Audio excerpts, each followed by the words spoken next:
कुठेतरी खालच्या दिशेने सरकला. आता पुन्हा तुम्हाला शून्यापासून सुरुवात करावी लागते कदाचित. कशाला शून्यापासून सुरुवात करायला लागते? पक्ष आहे तिथेच आहे. शून्य कशाला म्हणतात? मतदानाचे आकडे हे वरती चढ उतार होतच असतात ना.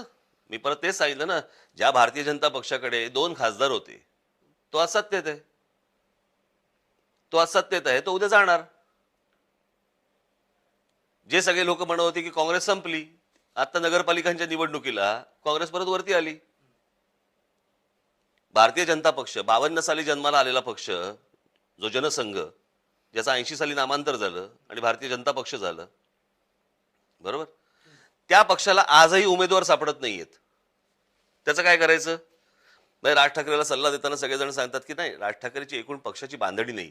मग 52 साली जन्माला आलेल्या पक्षाला जर 2017 साली पण जर उमेदवार सापडत नसतील तर ह्यांची कुठची आली बांधणी?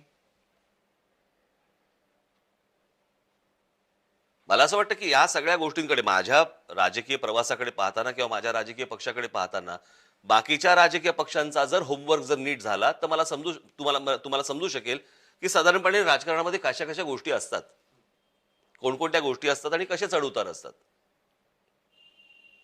म्हणजे 1995 साली जर समजा आपण बघितलं तर जे विलासराव देशमुख 36,000 मतांनी पडले होते, ते 1999 साली महाराष्ट्र राज्याचे मुख्यमंत्री होते. आणि वसंतराव नाईकांनंतरचा सर्वात जास्ती काळ 8.5 वर्षाचा हा विलासराव देशमुखांचा होता. 95 साली सगळेजण म्हणत होते संपले. अशा अनेक माणसांच्या आयुष्यामध्ये ह्या घटना घडलेल्या आहेत, अनेक राजकीय पक्षांच्या आयुष्यात घडलेत. म्हणून कोणी संपत नसतं. मनसेचे अच्छे दिन येणार. अर्थातच येणार. म्हणजे काय विषय? कुठेतरी खालच्या दिशेने सरकला. आता पुन्हा तुम्हाला शून्यापासून सुरुवात करावी लागते कदाचित. कशाला शून्यापासून सुरुवात करायला लागते? पक्ष आहे तिथेच आहे. शून्य कशाला म्हणतात? मतदानाचे आकडे हे वरती चढ उतार होतच असतात ना. मी परत तेच सांगितलं ना, ज्या भारतीय जनता पक्षाकडे 2 खासदार होते तो आज सत्तेत आहे, तो उद्या जाणार. जे सगळे लोक म्हणत होते की काँग्रेस संपली, आता नगरपालिकांच्या निवडणुकीला काँग्रेस परत वरती आली.